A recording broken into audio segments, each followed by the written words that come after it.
Hi viewers, আসসালামু আলাইকুম। দেখতে পাচ্ছেন ভাত রান্না করছে। তো আজকে আমার বোনই ভাত রান্না করছে, পাশে একটা সবজি রান্না করবে, তো সেটাও শেয়ার করে নিচ্ছি। কতটুকু তেল দিচ্ছ? হাফ কাপ তেল দিচ্ছি, পরিমাণ মতো তেল, রাইট? আচ্ছা, সাথে দিয়ে দিচ্ছে 1 কাপ পরিমাণের পেঁয়াজ কুচি। আচ্ছা ঠিক আছে।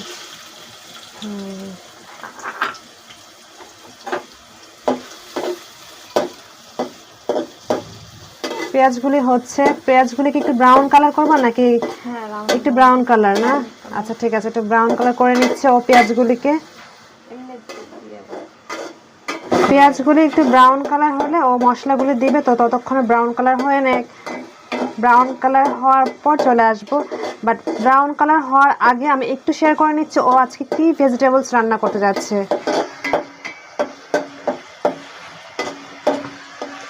দেখতে পাচ্ছেন এটাকে ঝিঙ্গা বা কি বলে এটাকে? চিচিঙ্গা বা ঝিঙ্গা না? আচ্ছা, আমি একটু এলোমেলো করে ফেলি। ঝিঙ্গা, চিচিঙ্গা, কইডা নাকি, তারপর আরেকটা আছে মিষ্টি মিষ্টি কি যেন এটাকে বলে, ধুন্দুল। ইয়েস, ধুন্দুল। তো সব কিছুকে আমি একটু এলোমেলো করে ফেলি। যাই হোক, তো আপনারা নিশ্চয়ই বুঝতে পারছেন এটা কোন ভেজিটেবলসটা ও রাঁধতে যাচ্ছে। জাস্ট এখানে 2টা আলু নিয়েছে আর এখানে বড় বড় সাইজের 3টা ঝিঙ্গা নিয়েছে। একটু দেখাই, ঝিঙেগুলো ছিলে এরকম কেটে নিয়েছে। যেহেতু একটু কচি কচি টাইপের, তাই ও বিচিটা ফেলে দেয়নি, ও এভাবেই নিয়ে নিচ্ছে। তো এটার জন্য ও 1 চা চামচ করে আদা পেস্ট এবং রসুন পেস্ট নিয়েছে। দেখতেই পাচ্ছেন, যেহেতু পেঁয়াজ ও ব্রাউন করে ভাজছে আর এদিকে ওটা ও রেডি করে নিয়েছে। তো এখন ও এটা দিয়ে দিবে। তো পেঁয়াজ ব্রাউন কালার হয়েছে, ও এখন 1 চা চামচ করে আদা পেস্ট এবং রসুন পেস্ট দিয়ে দিয়েছে।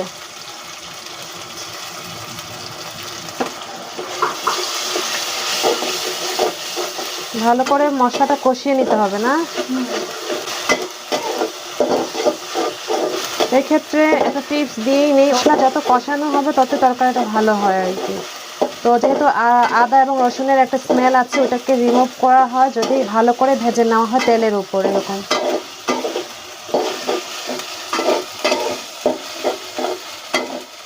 এখন দিয়ে দিচ্ছে 1 চা চামচ পরিমাণের মতো হলুদ গুঁড়ো আর 1 চা চামচ পরিমাণের মতো মরিচ গুঁড়ো দিয়েছে।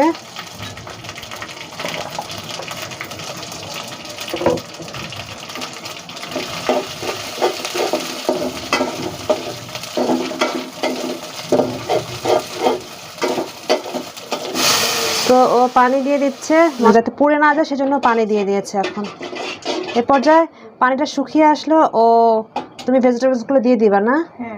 আচ্ছা, পরিমাণ মতো লবণ দিয়ে দিচ্ছে। 1 চা চামচ দিয়েছে, লাগলে পরে আবার দিবে। ও আর একটু দিচ্ছে, আর একটু দিয়ে দিয়েছে।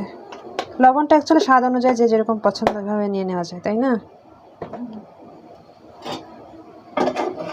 তো এখন এটাকে পানিটা কিছুটা শুকাতে হবে না? তো মশলাগুলো কষানো হয়ে গেছে এবং পানিটা একটু শুকিয়ে আসছে, ও এখন ভেজিটেবলসগুলো দিয়ে দিচ্ছে।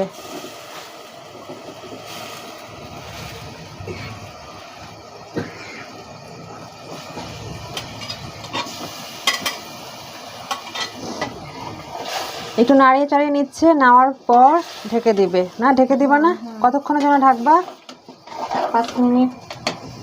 5 মিনিটের জন্য ঢেকে দিবা। আচ্ছা ঠিক আছে। কালারটা কিন্তু খুব সুন্দর হয়েছে, একেবারে পারফেক্ট লাগছে। একদম মশলাগুলি সব কিছু কিন্তু পারফেক্ট হয়েছে, আপনারা দেখে বুঝতেই পারছেন। আমি একটু ক্লোজ করে দেখাই, তাই না? কালারটা সুন্দর হয়েছে না? ইয়েস, অনেক সুন্দর হয়েছে। তো এখন ঢেকে দিবা না? ঠিক আছে, ঢাকনা দিয়ে দিচ্ছি এবং ঠিক 5 থেকে 7 মিনিট পর আবার চলে আসছে। তো এখানেও 2টা মাছ রুই মাছ কাটা বেছে নিয়েছে। ও আজকে ওই ভেজিটেবলসে এই মাছটা দিবে। একটু হলুদ মরিচ দিয়ে কষিয়ে নিয়ে মাছের কাটা ফেলে দিয়েছে। তো এটাকে এখন ও ভেজিটেবলসটা রান্না করছে ওটাতে দিয়ে দিবে। তো এটাই স্পেশাল আজকের এই রান্নার ক্ষেত্রে।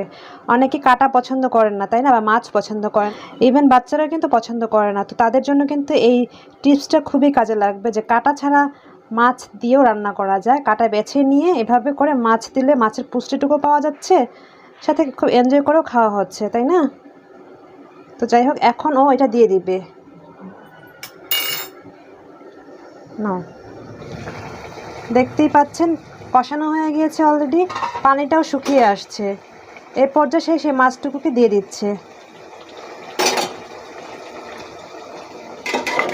রান্না হয়ে আসছে প্রায়, জাস্ট এখন পানিকে আর একটু দিবা নাকি অল্প? পানি দিবে আর একটু কষানো হলে পানি দিবা। আচ্ছা, যাই হোক, এটাও কিন্তু খুব মজা হয় এভাবে করে রান্না করে খেলে। তো আমাদের বাসায় আমরা মাছ ওরকম পছন্দ করি না বলে এই স্টেপটা কাজে লাগানো হয়, এতে করে সবাই খুব ভালো করে খেতে পারি। তো কষানো হয়ে এসেছে, এখন সে গরম পানি দিয়ে দিচ্ছে পরিমাণ মতো, মানে ঝোল যে যেরকম পছন্দ করেন। আমরা একটু ঝোল মোটামুটি পর্যায়ে খাই, তো আমরা একটু পানিটা একটু বেশি দিয়েছি, মানে ঝোল কম পছন্দ হলে কম পানি দিয়ে রান্না করে ফেললেই হয়ে গেল, ব্যাস হয়ে গেল। তো এখন ঢাকনা দিয়ে ঢেকে দিবে। আর কতক্ষণ রাখবো তুমি এটা? 7-8 মিনিট। আচ্ছা, 7-8 মিনিট ও এটাকে দমে রেখে দিবা, তাই না? ঢাকনা দিয়ে ঢেকে, কজ অলরেডি মোটামুটি সেদ্ধ হয়ে গিয়েছে, তো এটাকে পানি শুকানোর জন্য কিছুটা। আর দমে রাখলে সব তরকারি মজা হয়, তো ওইভাবে ও রান্না করে নিচ্ছে। ঠিক আরও 7 থেকে 8 মিনিট পর আবার চলে আসছি। ঠিক ভাতের মার গেলে ফেলেছে, এখন তরকারিটা প্রায় হয়ে আসছে। আজকে রান্নাঘরটা ওরই ছিল, মানে আজকে কিচেনে সব কিছু ও করে নিয়েছে। তো ভিউয়ার্স, ওর রান্না প্রায় হয়ে গিয়েছে, দেখতেই পাচ্ছেন। আমি একটু ক্লোজ করে দেখাচ্ছি। তো অনেকেই ধনিয়া পাতা কাঁচামরিচ খেয়েই থাকেন, তারা কিন্তু এই পর্যায়ে দিতে পারেন। তো আম্মু যেহেতু ধনিয়া পাতা খায় না বা ধনিয়া পাতার গন্ধ পছন্দ করেন না, তাই আজকে ও ধনিয়া পাতা দিচ্ছে না। আমিও কিন্তু পছন্দ করি না, আমি জাস্ট ডেকোরেশনের জন্য ইউজ করি, বাট নিজে খাওয়ার জন্য কখনোই করি না। তো আম্মু আর আমি দুজনেই পছন্দ করি না, তাই আজকে ধনিয়া পাতা ও এটাতে দেয়নি। কিছুক্ষণ পর ওর একটা মাছ ভুনা করবে, ওখানে হয়তো বা দিবে, তো দেখা যাক কি করে। যাই হোক, ওর এই তরকারিটা হয়ে গিয়েছে, মানে ভেজিটেবলস রান্নাটা হয়ে গিয়েছে, এখন সে তুলে নিচ্ছে। একটু নাড়িয়ে দেখাচ্ছি, এই যে মাছগুলো একদম, মানে ও বেছে দিয়েছে, তো মাছগুলো একদম মিশে আছে, ভালো লাগে খেতে। কালারটাও সুন্দর হয়েছে। যাই হোক, এটা প্রায় হয়ে আসছে, তো এখন ও নামিয়ে নিচ্ছে। এই পর্যায়ে ও কাঁচামরিচ দিয়ে দিচ্ছে, কারণ কাঁচামরিচের স্মেলটা তো ভালো, নামানোর আগে কাঁচামরিচ মানে দিলে কিন্তু ভালো লাগে, তাই না? তো ওই জন্য কাঁচামরিচটা দিয়েছে। কাঁচামরিচের ফ্লেভার কিন্তু আমারও খুব পছন্দ। যাই হোক, তো হয়ে গেছে না? ওকে, নামাই ফেলবা? ওকে। তো কেমন লেগেছে আজকে ওর রান্নাটা অবশ্যই কমেন্ট বক্সে জানাতে পারেন, অথবা ইনবক্স করতে পারেন। আর যদি কোনো রেসিপি জানার ইচ্ছে থাকে অবশ্যই বলতে পারেন, আমরা ট্রাই করে নিব রেসিপি শেয়ার করার। ভালো লেগে থাকলে অবশ্যই এই ভিডিওটিতে একটা লাইক তো আশাই করতে পারি, তাই না? আশা করে নিয়ে আমি এখানে বিদায় নিয়ে নিচ্ছি। আল্লাহ সবাইকে ভালো, সুস্থ এবং নিরাপদে রাখ। আল্লাহ হাফেজ, আসসালামু আলাইকুম।